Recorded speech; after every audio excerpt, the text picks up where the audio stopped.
So a very warm welcome to all of you my dear students on Unacademy. कैसे हो आप सभी लोग? उम्मीद और आशा करती हूँ सभी स्वस्थ होंगे, अच्छे से आने वाले एग्जाम की प्रिपरेशन कर रहे होंगे। Am I audible and visible to all of you? Please confirm me कि आप सभी मुझे देख और सुन पा रही हैं। So very very good afternoon each and all of you my dear students. आज है डेट 15 जून और आज के जो फर्स्ट शिफ्ट में एग्जाम हुए हैं उसके एनालिसिस के लिए हम आ गए हैं आपके समक्ष। तो my dear student, small introduction से क्लास की स्टार्टिंग करते हैं। I am your educator Jyoti Tiwari ma'am, जो आपको NTA UGC NET paper 1 and history paper teach करती हैं। More than 4 years of experience मुझे हो चुका है टीचिंग का। And my dear student, this is my timing. As you can see here, daily इस टाइमिंग पर हमारी क्लासेस को कंडक्ट किया जाता है। परफेक्ट स्टडी पार्टनर है अनअकैडमी आपके लिए, जहां पे भी चल रहा है ऑफर, आपको मिल सकता है 25% डिस्काउंट। जी हाँ, 25% डिस्काउंट सभी कोर्सेज पे आपको मिलेगा। जेटी नेट कोड आपको बस यूज करना है। ये कोड यहाँ पे मेंशन है, जेटी नेट कैपिटल लेटर्स में कोड यूज करोगे 25% फ्लैट डिस्काउंट हर एक बैच में। तो दिसंबर वाले एग्जाम के लिए भाई अपने एग्जाम को गति देने के लिए इस बैच पे ज्वाइन करें। वैलिडिटी आप देख सकते हो कितने कितने वैलिडिटी में क्या क्या प्राइसेस है, और जेटी नेट कोड लगाओगे तो ये प्राइसेस और भी कम हो जाएंगे। एप्लीकेशन पर डेली मेरी क्लास माय डियर स्टूडेंट 650 पे क्लास होती है डेली एप्लीकेशन की, और जो कि फ्री होती है। हर एक बच्चा इस क्लास को देख सकता है। तो स्टार्ट करते हैं एनालिसिस हमारी। सर्वप्रथम पहले जान लीजिए, पेपर मॉडरेट था। बहुत सारे स्टूडेंट कह रहे हैं कि मैम जो एग्जाम आया था वो मॉडरेट था। Very good afternoon Deen Dayal. So paper आपका मॉडरेट था, ना टफ था ना ज्यादा इजी था। अगर हम टीचिंग एप्टीट्यूड की बात करें तो बहुत सारे स्टूडेंट ने ये बताया कि स्वयं प्रभा से क्वेश्चन आया था। स्वयं प्रभा से क्वेश्चन देखने को मिला। टोटल आप सभी को पता है 34 डीटीएच चैनल है इसमें, और एक स्पेसिफिकली एक चैनल का नाम लिख के बताया गया था जो Aryabhatta channel number 8, I think if I am not wrong, channel 8 से जुड़ा हुआ क्वेश्चन था। तो एक बार सभी लोग क्या करेंगे, जो 34 डीटीएच चैनल है स्वयं प्रभा का, उसमें एक बार चैनल के नेम चेक करके जाइएगा। Very good afternoon Rajni. So एक बार सारे चैनल का नाम आप लोग पढ़ के जाइएगा, क्योंकि इस बार टीचिंग एप्टीट्यूड से स्वयं प्रभा का स्पेसिफिकली चैनल पूछा गया। दूसरा हम बात करें, इफेक्टिव टीचिंग से क्वेश्चन बन के आया था कि शिक्षण को प्रभावशाली बनाने के लिए कौन कौन से कारक आप कह लो इम्पोर्टेंट हैं। सो इफेक्टिव टीचिंग से क्वेश्चन आया था। टीचिंग सपोर्ट सिस्टम से कि कौन कौन से आप कह लो कि मेथड को यूज करके आप अपनी टीचिंग को अच्छा बना सकती हैं, टीचिंग सपोर्ट सिस्टम से। और हमेशा की तरह my dear students, learner and teacher characteristic से क्वेश्चन आया था। ओके, सो ये टीचिंग एप्टीट्यूड के कुछ क्वेश्चन हैं। बाकी बहुत सारे क्वेश्चन आए होंगे, लेकिन हमें इतने ही अभी तक पता चला है। तो ये सारी चीजें क्लियर करिएगा टीचिंग एप्टीट्यूड से। रिसर्च एप्टीट्यूड में माय डियर स्टूडेंट्स कैसे क्वेश्चन आए थे? सो पहले अगर मैं आपको रिसर्च एप्टीट्यूड का बताऊं तो सर्वे रिसर्च इसमें आपसे पूछा गया था। जी हाँ, सर्वे रिसर्च इसमें आपसे पूछा गया था कि सर्वे रिसर्च क्या है। इसके बाद हाइपोथेसिस टेस्टिंग पे क्वेश्चन बना था। एक बार सभी पहले सेशन को लाइक एंड शेयर कर देंगे ताकि सभी लोगों की मदद हो सके। हाइपोथेसिस टेस्टिंग से क्वेश्चन बना था आपका। फिर बात हो रही है इंटरनल वैलिडिटी से क्वेश्चन बना था। इंटरनल वैलिडिटी से क्वेश्चन आपका बन के आया था। टोटल 6 वैलिडिटी होते हैं I think, types of validity में। तो जल्दी से मुझे बताओ, पूरे के पूरे नाम बताओ, सारे वैलिडिटी के नाम लिख के मुझे बताओ, फेस वैलिडिटी और जो भी आपको जितनी भी चीजें पता हो। फिर आप सभी को पता है कि एक क्वेश्चन आया था नॉमिनल डिस्ट्रीब्यूशन कर्व से, मीडियम से क्वेश्चन आया था, मीडियन से। मीन मीडियन मोड आपने पढ़ा है, तो नॉर्मल डिस्ट्रीब्यूशन कर्व का मीडियन से क्वेश्चन आया था। ऑलराइट, चलो 5th नंबर पे आया था आपका फंडामेंटल से जुड़ा हुआ क्वेश्चन आया था। फंडामेंटल रिसर्च, फंडामेंटल रिसर्च जहां पे किसी भी थ्योरी का निर्माण होता है। ओके, एंड देन यहां पे एक और चीज देखने को मिली, एक्सप्लोरेटरी रिसर्च।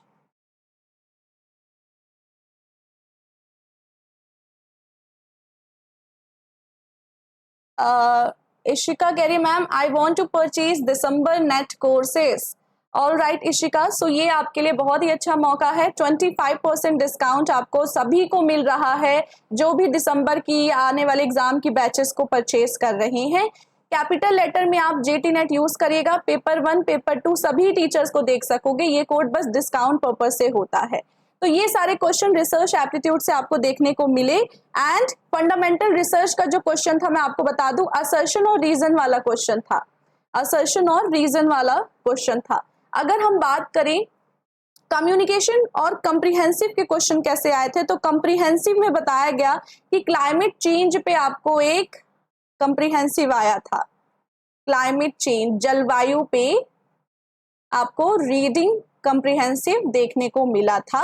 और जैसा कि आपको पता है पीपल इन्वायरमेंट में भी ग्लोबल वार्मिंग से जुड़े हुए टॉपिक आ रहे हैं, तो ये रेलेवेंट जो कंप्रीहेंसिव होते हैं ये काफी इंपॉर्टेंट होते हैं आपके एग्जाम के पॉइंट ऑफ व्यू से। कम्युनिकेशन की अगर मैं बात करूं तो कम्युनिकेशन में कैसे क्वेश्चन देखने को मिले, ये जो करंट मल्टीमीडिया आप यूज करते हो, चाहे वो सोशल मीडिया हो गया या कोई भी स्नैपचैट हो गया, ठीक है, कोई भी मीडिया जो करेंटली है, आपका ट्विटर हो गया, सो इससे क्वेश्चन देखने को मिले। एंड स्टेटमेंट बेस्ड क्वेश्चन थे, यहाँ पे स्टेटमेंट बेस्ड क्वेश्चन देखने को मिले माय डियर स्टूडेंट्स। एक बार सेशन को लाइक कर देंगे सभी स्टूडेंट्स, जल्दी से इस क्लास को लाइक एंड शेयर कर देंगे। तो स्टेटमेंट बेस्ड क्वेश्चन देखने को मिले, चैनल से क्वेश्चन देखने को मिले आपको, चैनल में जो बैरियर आता है, ठीक है, बैरियर ऑफ कम्युनिकेशन, यहां से क्वेश्चन देखने को मिला। तो ये काफी इंपॉर्टेंट आपका एरिया होता है, बैरियर ऑफ कम्युनिकेशन, हर साल यहाँ से क्वेश्चन बनते हैं, इस बार भी बना है। नेक्स्ट अगर मैं बात करूं लॉजिकल रीजनिंग के, तो यहाँ से इस बार थोड़े ज्यादा क्वेश्चन आए। पहला क्वेश्चन आया स्क्वायर ऑफ प्रीपोजिशन से, AEIO सभी को पता है, स्क्वायर ऑफ प्रीपोजिशन से क्वेश्चन आए। यहाँ पे एक बार चेक कर लीजिए, ये आपका यहाँ से क्वेश्चन आया, कंट्राडिक्शन से क्वेश्चन आया, ठीक है, तो ये पढ़ के जाना एक बार सभी स्टूडेंट्स। दूसरा क्वेश्चन जो देखने को मिला वो लॉजिकली इक्विवेलेंट से क्वेश्चन आया, लॉजिकली इक्विवेलेंट, यानी कि आप कह लो कि जो कथन बराबर है या जो कथन आप कह लो एक साथ सही हो सकते हैं, एक साथ गलत नहीं हो सकते, ऐसे वैसे कथन आपको देखने को मिले। Ma'am my paper is on 20, I am just attending the exam for same clearness and I have to give best in December month. हाँ आरती, देखो आपकी तरह बहुत सारे स्टूडेंट्स हैं जो जून का अटेम्प्ट सिर्फ ये लेवल देखने के लिए दे रहे हैं कि हाँ NTA UGC नेट का क्वेश्चन कैसा होता है, और मतलब थोड़ा सा चेक करने के लिए दे रहे हैं। तो बिल्कुल अगर आप दिसंबर का प्लान कर रहे हो तो दिसंबर में अपना 100% देना बेटा, क्योंकि महीने कब बीत जाते हैं ये पता नहीं चलता। हम सोचते हैं कि हमारे पास 5 महीने दिसंबर के लिए, 6 महीने हैं, लेकिन इतनी जल्दी समय बीत जाता है। देखो जनवरी से जून आ गया, तो इसलिए जैसे ही आपका एग्जाम ओवर हो बेटा, मेरी बात मानो, 1 जुलाई से एकदम सीरियस होके स्टडी करना, ठीक है, एकदम सीरियस होके स्टडी करना। ये मत सोचना 4 महीने 5 महीने है तो मैं आराम से स्टडी करूंगी, 5 दिन बाद से शुरू करूंगी, नहीं, आप पूरा एंजॉय करो। जून में 10 दिन है, आप आराम से एनालाइज करो, लेकिन 1 जुलाई से आप सीरियस स्टडी करना अपने दिसंबर बैच के लिए, और दिसंबर में आपको JRF जरूर मिलेगा। बिल्कुल बिल्कुल अपीयरेंस बेसिस पे आप टेस्ट दे सकती हो आरती, कोई दिक्कत नहीं है अगर अभी मास्टर पूरा नहीं हुआ है। 19 को एग्जाम है ज्योग्राफी का, बिल्कुल बिल्कुल, और 16 को आपकी हिस्ट्री का भी एग्जाम है। बहुत सारे एग्जाम अभी बाकी हैं और एकदम सीरियसली सभी को एग्जाम देने हैं। एक्सेल से क्वेश्चन देखने को मिला, फिर आपका यहाँ पे फैलेसी, हमेशा की तरह लॉजिकल रीजनिंग में फैलेसी और इनफॉर्मल फैलेसी कुछ ज्यादा ही आया। स्पेसिफिकली मैं आपको बताऊं कौन सी फैलेसी आई, appeal to majority, appeal to majority. ये पता है क्या फैलेसी होती है? ये फैलेसी का मतलब है कि जिसपे लाखों लोग विश्वास कर रहे हैं आप उसका उदाहरण दे रहे हो, ठीक है। फॉर एग्जाम्पल लाखों लोग अगर इस XYZ चीज पे विश्वास कर रहे हैं तो ये सही होगा, आपको भी करना चाहिए। ऐसी जब हम लोग फैलेसी देते हैं, ऐसा हम लोग अपील करते हैं कि इन पे लाखों लोग विश्वास कर रहे हैं तो आपको भी करना चाहिए क्योंकि वो सही ही होगा, तो वो अपील टू मेजॉरिटी होती है कि मेजॉरिटी जिस पे विश्वास कर रहा है वो चीज करने को कहा जा रहा है, ठीक है। मेजॉरिटी अगर डोमिनोज पिज्जा और आप कह लो कुछ और खा रहा है, फास्ट फूड खा रहा है, तो क्या हम लोग भी खाने लगे? लेकिन ये हाँ फैलेसी है, तो हमेशा इस पे ध्यान रखना। फैलेसी काफी अच्छे होते हैं, काफी रिलेटेबल होते हैं, डेली लाइफ में हम रिलेट कर पाते हैं। हाँ बिल्कुल, सो यहाँ पे प्रत्यक्ष से क्वेश्चन आया था, प्रत्यक्ष से क्वेश्चन देखने को मिला। और सभी को पता है प्रत्यक्ष को प्रमाण की जरूरत नहीं है, जहां पर भी कुछ होगा आप अपने लॉजिक से उस चीज का अनुमान लगा पाओगे, लॉजिक से उस चीज को देख पाओगे। तो प्रत्यक्ष से क्वेश्चन आया था। फिर आपका माय डियर स्टूडेंट्स इतने ही क्वेश्चन अभी मुझे देखने को मिले हैं लॉजिकल रीजनिंग में। एक बार सेशन को लाइक कर दीजिएगा सभी, ताकि बहुत सारे स्टूडेंट इस सेशन से कनेक्ट हो सके। फिर आपका डाटा इंटरप्रिटेशन से, लेट मी चेक, हाँ डाटा इंटरप्रिटेशन से अभी मेरे पास इसके लिए कोई भी इंफॉर्मेशन नहीं, I am so sorry for that. कुछ लोग कह रहे हैं कि मैम पाई चार्ट आया था, कुछ लोग कह रहे हैं कि जो आपका टेबल आया था पाई चार्ट, कुछ लोग कह रहे हैं बार ग्राफ आया था। ठीक है, तो अभी मुझे क्लियर नहीं है, मैं कोई भी नॉलेज ऐसी देनी नहीं चाहूंगी जो मुझे क्लियर ना हो। बट हाँ, ये मतलब बच्चे ऐसे बता रहे हैं जो एग्जाम दिए कि मैम ये सारे क्वेश्चन देखने को मिले हैं, तो आप इस पे थोड़ा बहुत विश्वास कर सकते हो। आईसीटी का अगर मैं आपको बताऊं कैसे क्वेश्चन देखने को मिले, आईसीटी में पहली बात तो कोड वाले क्वेश्चन थे कि 2 क्वेश्चन एक साथ आपको सही करनी है। जैसे होता नहीं कि आपको 4 ऑप्शन, 4 स्टेटमेंट दिया जाएगा, नीचे ए एंड बी, फिर बी एंड सी, ऐसे वाले ऑप्शन थे। मैच द आपको मैच द फॉलोइंग था, या फिर जो इनकरेक्ट था स्टेटमेंट वैसा कुछ सेलेक्ट करना था। ओके, अब स्टेटमेंट क्या था, जीपीएस का फुल फॉर्म दिया था, फिर आपको SIM यानी सिम का फुल फॉर्म दिया था, और उसमें से बताना था कौन सा सही है। खुशबू, उससे रिलेटेड हम एक नया सेशन लाएंगे बेटा, अभी एनालिसिस कर रहे हैं तो एनालिसिस की बात करते हैं। गाइडेंस आपको ऑलरेडी काफी सेशन लिया जा रहा है गाइडेंस पे, तो हम उसके बारे में बाद में बात करते हैं। रैम का फुल, आपसे रैम से जुड़ा हुआ स्टेटमेंट क्वेश्चन था, रैंडम एक्सेस मेमोरी से जुड़ा हुआ क्वेश्चन था आपका। अच्छा, टेबल आया था, एक बच्चा कह रहा है मैम DI में टेबल आया था, तो चलो ठीक है, अटेम्प्ट किया होगा इन्होंने, सो हम मान सकते हैं कि यहाँ पे टेबल बेस्ड क्वेश्चन था। आपका परसेंटेज रेशियो एवरेज हमेशा की तरह निकालना होता है टेबल में। चलो, फिर क्या क्वेश्चन आईसीटी से देखने को मिला, मॉडर्न टीवी में, ये जो आप मॉडर्न जो टीवी है आते नहीं है टीवी एकदम, उसमें रैम की कैपेसिटी पूछी गई थी, रैम की कैपेसिटी, उसमें ट्रू और फॉल्स आपको बताने थे। ठीक है, स्टेटमेंट बेस्ड क्वेश्चन था। बाइनरी कन्वर्जन यहाँ पे देखने को मिला, बाइनरी कन्वर्जन से क्वेश्चन देखने को मिला, काफी इजी होता है binary conversion. Laser and printer से क्वेश्चन देखने को मिला, लेजर एंड प्रिंटर यानी कि जो इम्पैक्ट और नॉन इम्पैक्ट प्रिंटर होता है आपको पढ़ के जाना है। और मालवेयर से क्वेश्चन देखने को मिला, टाइप्स ऑफ मालवेयर आपको पढ़ के जाना है, जैसे ट्रोजन हॉर्स हो गए, लॉजिक बॉम्ब हो गया, या फिर फिशिंग हो गई, वॉर्म्स हो गए, ये सारी चीजें पढ़ के जाना और फुल फॉर्म भी पढ़ के जाना। ऑलराइट, और ये लर्निंग मैनेजमेंट सिस्टम से भी क्वेश्चन आते हैं, तो इसको भी क्लियर करके जाना सभी स्टूडेंट्स। टाइप्स ऑफ सॉफ्टवेयर को भी पढ़ के जाना। पीपल इन्वायरमेंट की अगर मैं बात करूं माय डियर स्टूडेंट्स, तो पीपल इन इन्वायरमेंट में आपके कैसे क्वेश्चन देखने को मिले, फर्स्ट ऑफ ऑल यहाँ पे क्लोरीन और फ्लोराइड से क्वेश्चन बने। ठीक है, क्लोरीन और फ्लोराइड कुछ आपका क्वेश्चन यहां से बन के आया। Then my dear students, Kigali commission, sorry Kigali agreement किससे जुड़ा है, किससे जुड़ा है, किसी को याद है किससे जुड़ा है आपका किगाली एग्रीमेंट? मॉन्ट्रियल प्रोटोकॉल से जुड़ा है। किससे? किगाली एग्रीमेंट से जुड़े हुए क्वेश्चन आपको देखने को मिले। और किगाली एग्रीमेंट आपका मॉन्ट्रियल प्रोटोकॉल से जुड़ा है, जिसमें ओजोन डिप्लीटिंग सब्सटेंस से जुड़ा हुआ बात होती है, जिसमें क्या ODS ओजोन डिप्लीटिंग सब्सटेंस से जुड़ी हुई बात होती है। 1987 में इसे लाया गया, फोर्स में कब आया? 1989 में आया। इसमें जुड़े हुए कुछ बात यहाँ पे पूछा गया था। फिर आपका कैसा क्वेश्चन देखने को मिला? बिम्स्टेक से क्वेश्चन देखने को मिला। कैसा क्वेश्चन देखने को मिला यहाँ पे? जो ब्रिम्स्टेक से क्वेश्चन देखने को मिला। फिर आपसे पूछा गया यहाँ पर COD से कुछ क्वेश्चन था, केमिकल ऑक्सीजन डिमांड यानी कि। फिर आपका G20 से क्वेश्चन था, जो अभी रिसेंटली G20 हुआ, उससे क्वेश्चन देखने को मिला। एंड देन ब्रेजिंग से, आई डोंट नो, ब्रेजिंग से एक क्वेश्चन बच्चा बता रहा है, ब्रेजिंग करके एक क्वेश्चन आया था।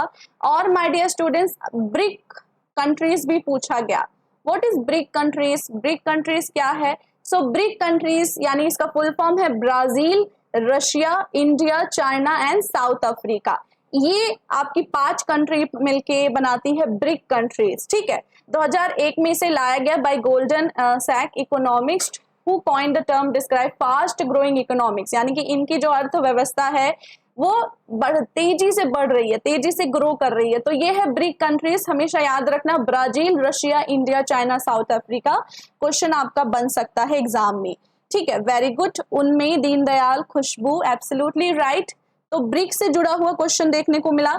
और एक नया क्वेश्चन पीपल एंड एनवायरमेंट में पंचामित्र से क्वेश्चन बना। जो 5 गोल हैं वो नहीं, जो आप लोग कथा में दही का जो बनता है वो नहीं, पंचामित्र पीएम मोदी जी द्वारा, ठीक है, लाया गया, पीएम मोदी जी द्वारा लाया गया। क्या है ये पंचामित्र? 5 गोल इसमें सेट किए गए हैं, ठीक है। कब तक अचीव करना है? अचीविंग नेट जीरो बाई 2070 तक ये बात की गई है। इसमें ये 5 गोल हैं, जल्दी से इनको एक बार देख लीजिए।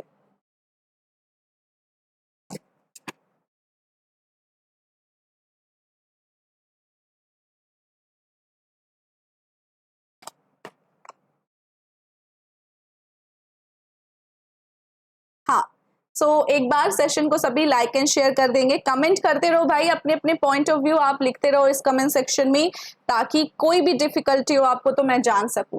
सो पीपल डेवलपमेंट के आपने देख लिए। मैथमेटिक्स में आपको जैसे मैंने बताया डायरेक्शन से क्वेश्चन थे, प्रॉफिट एंड लॉस से क्वेश्चन थे, एंड नंबर सीरीज से क्वेश्चन थे। हायर एजुकेशन लास्ट जो यूनिट है, अगर मैं इसकी बात करूं तो इसमें आज कैसे क्वेश्चन देखने को मिले my dear students. Higher education में कल की तरह एंशियंट यूनिवर्सिटी से पूछा गया क्वेश्चन था, और स्पेसिफिकली मैं आपको बता रही हूं यहाँ पे एंशियंट यूनिवर्सिटी से तक्षशिला,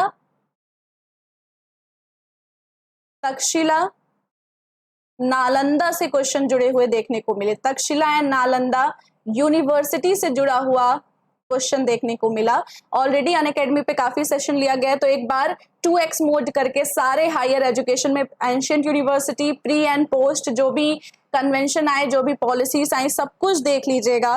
सेकंड वायसराय से क्वेश्चन था, ठीक है, वायसराय से क्वेश्चन था, एंड लॉर्ड जनरल से क्वेश्चन देखने को मिला, ठीक है। वायसराय एंड लॉर्ड जनरल से स्टेटमेंट बेस्ड क्वेश्चन देखने को मिला, स्टेटमेंट बेस्ड क्वेश्चन देखने को मिला। एंड देन यू हैव स्वयं प्रभा, डिजिटल इनिशिएटिव जो लिया गया, तो स्वयं प्रभा से क्वेश्चन देखने को मिला। सो अभी तक माय डियर स्टूडेंट्स इतनी ही इंफॉर्मेशन हमें प्राप्त हुई है। अगर कोई बच्चा है जिसने आज एग्जाम दिया है तो वो कमेंट सेक्शन में बता सकता है कि पेपर कैसा आया था। ऑल राइट, सो एक बार जल्दी से रिकैप कर लेते हैं कि कैसे क्वेश्चन यहाँ पे बन के आए। अगर मैं बात करूं पहले चैप्टर की टीचिंग एप्टीट्यूड में स्वयं प्रभा पूछा गया, टोटल 34 DTH चैनल है, लेकिन स्पेसिफिकली चैनल नंबर 8 से आपका क्वेश्चन बन के आया जो कि आर्यभट्ट है।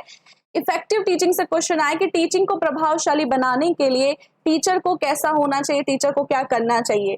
टीचिंग सपोर्ट सिस्टम से क्वेश्चन आया कि आप अपनी टीचिंग को अच्छा बनाने के लिए कौन कौन से सपोर्ट सिस्टम को यूज कर सकते हो, टीचिंग एड्स को यूज कर सकते हो, टीचिंग मटेरियल्स को यूज कर सकते हो। लर्नर और टीचर के कैरेक्टरिस्टिक्स पूछे गए, जैसे लर्नर को पढ़ाई में कौन कौन सी चीजें हेल्प कर सकती है, टीचर के कैरेक्टरिस्टिक्स क्या क्या होते हैं, विशेषता क्या क्या हो सकती हैं। आपका यहाँ पे क्वेश्चन बन के आया रिसर्च एप्टीट्यूड में सर्वे रिसर्च से क्वेश्चन आया। व्हाट इज सर्वे रिसर्च, कुछ उसमें स्टेटमेंट वाले क्वेश्चन हो सकते हैं या आपसे वन लाइनर पूछ सकते हैं। हाइपोथेसिस टेस्टिंग से क्वेश्चन आया, और हमेशा याद रखना एरर से क्वेश्चन आगे देखने को मिलेगा, ये जो अल्फा बीटा एरर होता है पढ़ के जाना। फिर इंटरनल वैलिडिटी पूछा गया। हमारे पास टोटल रिसर्च में 5 या 6 वैलिडिटी होते हैं टाइप्स के, उनको अच्छे से क्लियर करके जाना। एनडीसी नॉर्मल डिस्ट्रीब्यूशन कर्व से क्वेश्चन आया, जिसमें मीडियन पूछा गया था स्पेसिफिकली, जो एक बेल ग्राफ बनता है, राइट टेल्ड या लेफ्ट टेल्ड, ये सारे ग्राफ पढ़ के जाना। फंडामेंटल रिसर्च जिसमें थ्योरी का निर्माण किया जाता है, ठीक है, तो उससे जुड़ा हुआ क्वेश्चन असर्शन और रीजन का क्वेश्चन था। थ्योरी का निर्माण फंडामेंटल रिसर्च, थ्योरी को अप्लाइड करते हैं हम तो वो अप्लाइड रिसर्च। एक्सप्लोरेटरी रिसर्च आपका देखने को यहाँ पे मिला। फिर अगर मैं बात करूं माय डियर स्टूडेंट्स, पिछले कल एग्जाम में एथिक्स जरूर पूछा गया था रिसर्च का, तो आप एथिक्स भी पढ़ के जाना अपने एग्जाम के लिए। मल्टीमीडिया से क्वेश्चन देखने को मिला आपको कम्युनिकेशन में। स्टेटमेंट बेस्ड क्वेश्चन कम्युनिकेशन के थे। चैनल में जो बैरियर आते हैं उसके क्वेश्चन आए, चाहे वो साइकोलॉजिकल बैरियर, टेक्नोलॉजिकल बैरियर, कुछ भी बैरियर हो सकता है। कंप्रिहेंसिव में आपका क्लाइमेट चेंज पे क्वेश्चन था। ये जो आपका जलवायु जो चेंज हो रहा है हमारे इन्वायरमेंट में, इससे जुड़ा हुआ एक कंप्रिहेंसिव आया था। लॉजिकल रीजनिंग, अगर हम मैथ की बात करूं, लॉजिकल रीजनिंग में जो आप AEIO पढ़ते हो, universal positive, universal negative, square of preposition से क्वेश्चन था। ये आप देख सकते हो, यहाँ से क्वेश्चन होगा कि कौन सा एक साथ आप कह लो कंट्राडिक्ट कर रहा है, कौन सा एक साथ सही हो सकता है, एक साथ गलत नहीं हो सकता है, ऐसा वैसा क्वेश्चन देखने को मिला। लॉजिकली इक्विवेलेंट से क्वेश्चन था, एक्सेल से, फैलेसी से, और fallacy specifically appeal to majority, means कि अगर मेजॉरिटी कोई चीज कर रही है तो वो सही ही होगा, आपको भी करना चाहिए, ऐसा क्वेश्चन आपको देखने को मिला फैलेसी का। प्रत्यक्ष को प्रमाण की जरूरत नहीं है, यहां से क्वेश्चन बन के आया। और माय डियर स्टूडेंट्स, मैथ की बात करूं तो मैं प्रॉफिट लॉस मैथ में पूछा गया, डायरेक्शन पूछा गया, नंबर सीरीज आपको पूछा गया। स्पेसिफिकली मैं नंबर सीरीज अगर मैं यहाँ पे लिखूं, मुझे जितना पता है नंबर सीरीज वाला क्वेश्चन कैसा था, 20, 62, 89, 570, 70, 18। आगे का नंबर क्या आएगा आपको कमेंट सेक्शन में बताना है, ऑफलाइन कमेंट सेक्शन में आप इसे बताइएगा। अच्छा, रिजवान का 17 जून को एग्जाम है, ओके, हर हर महादेव आनंद जी। चलो, तो ये मैथ का क्वेश्चन था आपका। अगर मैं नंबर सीरीज और डायरेक्शन भी क्वेश्चन पूछा गया था। बात करूं डाटा इंटरप्रिटेशन की, तो इस बार टेबल आपसे पूछा गया, हमेशा की तरह टेबल पूछा गया, मगर कुछ स्टूडेंट जो है वो कह रहे मैम पाई चार्ट वाले क्वेश्चन भी देखने को मिले। तो इसमें मैं श्योर नहीं कह सकती, क्योंकि जो स्टूडेंट बताएंगे वैसा ही हमें आपको इंटरप्रेट करना होगा। तो अभी मैं इसमें श्योर नहीं हूँ, पर कुछ बहुत सारे बच्चे कह रहे टेबल आया था, तो अभी हम 50-50 मान लेते कि टेबल आया था, और पाई चार्ट भी आप एक बार पढ़ लीजिएगा। आईसीटी के क्वेश्चन बताऊं मैं अगर, तो आपसे मैच ऑफ द फॉलोइंग था कि इसमें से कौन से सही है, या तो वो बताओ, या कौन से गलत है उसमें से सेलेक्ट करो, ऐसा क्वेश्चन था। पूछा गया था जीपीएस का फुल फॉर्म और SIM का फुल फॉर्म, जिसमें जीपीएस का गलत फुल फॉर्म था। फटाफट मुझे बताओ what is the full form of GPS and CMAP का, इन दोनों का फुल फॉर्म मुझे बताओ। और फिर आपसे रैम से जुड़ा हुआ स्टेटमेंट बेस्ड क्वेश्चन था, और रैम तो काफी इजी क्वेश्चन होता है, रैम से जुड़े हुए तो आपने कर ही लिया होगा जो बच्चे आज जिनका एग्जाम है। एंड मॉडर्न टीवी जो रैम, जैसे आज की टीवी जो होती नहीं एकदम मतलब स्लिम डिलिम टीवी होती है, उसमें टोटल कितना रैम का कैपेसिटी होता है, उससे जुड़ा हुआ कोई स्टेटमेंट बेस्ड क्वेश्चन रहा होगा। बाइनरी कन्वर्जन जरूर पढ़ के जाना, binary to decimal, decimal to binary और ऑक्टा डेसिमल, ये सारी चीजें पढ़ के जाना। लेजर प्रिंटर से क्वेश्चन था, नॉन इम्पैक्ट और इम्पैक्ट प्रिंटर। मैलवेयर से क्वेश्चन था आपका, फिशिंग हो गया, वॉर्म्स हो गए, वायरस हो गए, ये सारे जुड़े हुए क्वेश्चन आपको आईसीटी में देखने को मिले। लर्निंग मैनेजमेंट सिस्टम, ये काफी इंपॉर्टेंट आपका एक क्वेश्चन बन के आ सकता है आने वाले एग्जाम में। लर्निंग मैनेजमेंट सिस्टम यानी एक तरह का सॉफ्टवेयर एप्लीकेशन है जहां से बच्चा ई लर्निंग कर पाता है, और यहाँ पे क्या क्या फीचर्स हैं आप देख पा रहे हो, ग्राफ में ऑलरेडी मेंशन है। एक बार सेशन को लाइक कर दो। कल के बेटा कल के एग्जाम में क्वेश्चन बन के आया था, शेयरवेयर फ्री होता है या पेड होता है, तो आप जान लो कि जैसे आप प्राइम यूज करते हो, नेटफ्लिक्स यूज करते हो, तो एक फ्री पीरियड होता है ना कि 30 दिन तक आप उसे यूज कर सकते हो फ्री में, फिर आपसे वो पैसे मांगेंगे, तो वही होता है आपका शेयरवेयर। फ्रीवेयर तो पूरा जिंदगी भर फ्री होता है। तो कुछ तरह के सॉफ्टवेयर पढ़ के जाना, ठीक है, पढ़ के जाना पहले से ही। मैम नेट क्वालिफाई करने के फायदे, मैम उसके बाद पीएचडी करना जरूरी है। आनंद, नेट क्वालिफाई करने का ये फायदा होगा कि आप अपने कॉलेजेस में या यूनिवर्सिटी में जो कॉन्ट्रेक्चुअल असिस्टेंट प्रोफेसर आते हैं, ठीक है, परमानेंट नहीं, क्योंकि परमानेंट करना है तो पीएचडी जरूरी है, लेकिन कॉन्ट्रेक्चुअल बेस जैसे कि 1 साल हो गया, 2 साल हो गया, या 6 महीना, 12 महीने, जो भी हो आपका कॉन्ट्रेक्चुअल बेस, यूनिवर्सिटी आपको असिस्टेंट प्रोफेसर का पद प्रदान करती है। मगर अब अगर आपको पूरा परमानेंट होना है, संविदा पे होना है कि 5 साल आने वाले 10 साल या परमानेंट होनी है, तो उसके लिए पीएचडी अनिवार्य है। तो ये आप पर है कि आप पीएचडी करना चाह रहे हो कि नहीं करना चाह रहे हो, क्योंकि अगर कॉन्ट्रेक्चुअल बेस रहना है कि रिन्यू होता रहता है, हालांकि कॉन्ट्रैक्ट भी कभी आपको निकाला तो नहीं जाता, लेकिन इन केस निकाल भी सकते हैं, तो कॉन्ट्रेक्चुअल बेस होना है तो असिस्टेंट प्रोफेसर के लिए नेट ही काफी है। लेकिन अगर परमानेंट होना है, पूरी जिंदगी आप चाहते हो एक श्योरिटी रहे, तो पीएचडी जरूरी है। समझ आ गई बात? हाँ बिल्कुल आनंद। ग्लोबल पोजिशनिंग, हाँ ये भी क्वेश्चन आया था, वेरी गुड। G20 मैंने आपको बताया ही है, G20 से क्वेश्चन आया था। और आपका जैसा कि दीनदयाल जी कह रहे हैं मैम ग्लोबल पोजिशनिंग से क्वेश्चन आया था, तो वेरी गुड। तो सभी को भाई यही डाउट होता है, क्लियर हो गया सबका डाउट, नेट पीएचडी और आपका ये पीएचडी करना जरूरी तो नहीं है, बस यही कि अपनी जॉब पक्की करनी हो तो पीएचडी जरूरी है। अगर नहीं करनी है, गोइंग विद द फ्लो वाला है कि ठीक है भाई जब तक यूनिवर्सिटी चाहे रखे, तो आप नेट से भी जॉब पा सकते हो।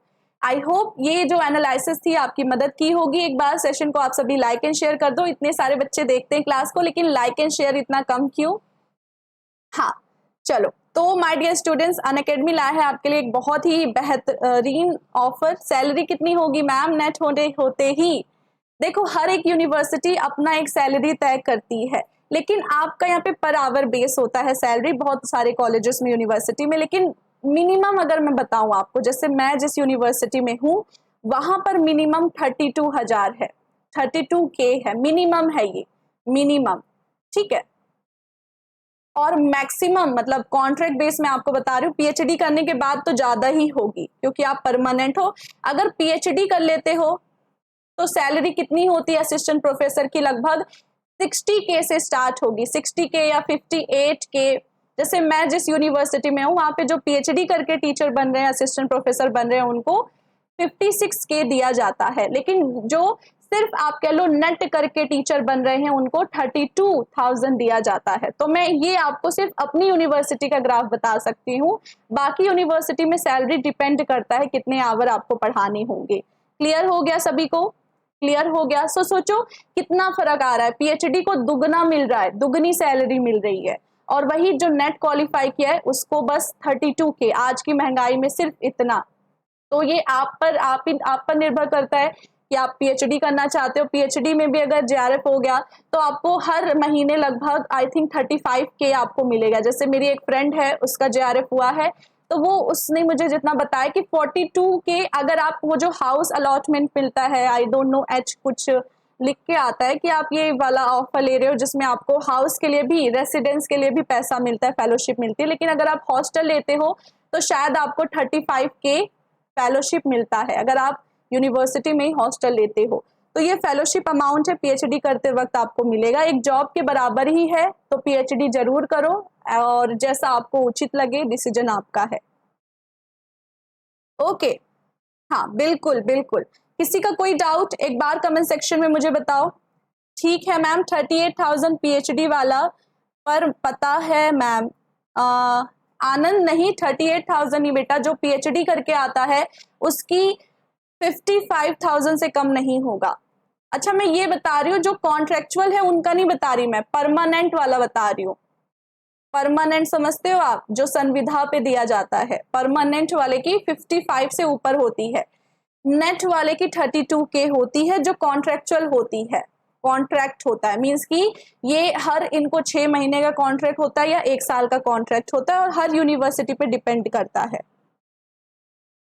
अच्छा, जो परमानेंट है उनकी 1 लाख से ऊपर है महाराष्ट्र में। हाँ बेटा, ये देखो हर स्टेट पे डिपेंड करता है, हर यूनिवर्सिटी पे डिपेंड करता है। अब कोई अच्छी यूनिवर्सिटी है, बहुत इस्टेब्लिश हो गई है, तो उसमें कुछ और अमाउंट पे होगा, या कितने आवर से आप ले रहे हो, पर आवर से भी डिपेंड करता है, पर आवर के हिसाब से आपकी सैलरी डिपेंड करती है। तो थोड़ा बहुत, क्योंकि हर एक स्टेट का एक कॉस्ट होता है, लिविंग कॉस्ट होता है। मेट्रो सिटी में ऑब्वियसली जो सैलरी है वो हाई होगी असिस्टेंट प्रोफेसर की, क्योंकि लिविंग कॉस्ट को भी तो मैच करना है। तो गवर्नमेंट ने जो डिसाइड किया होगा मेट्रो सिटीज में सैलरी, वो थोड़ी हाई किया है।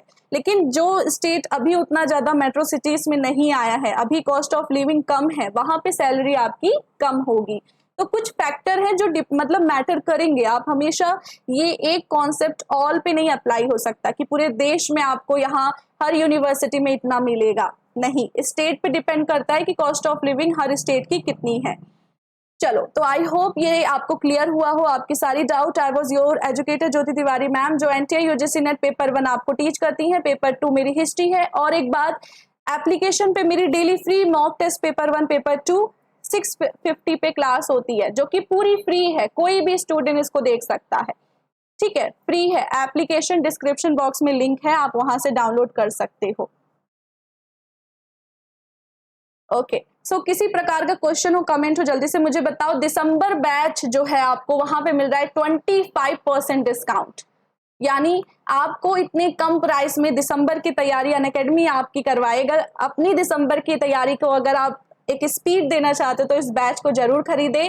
जेटी नेट कोड लगाते ही पेपर 1 पेपर 2 सभी टीचर्स को देख सकोगे और आपको डिस्काउंट भी 25% मिल जाएगा।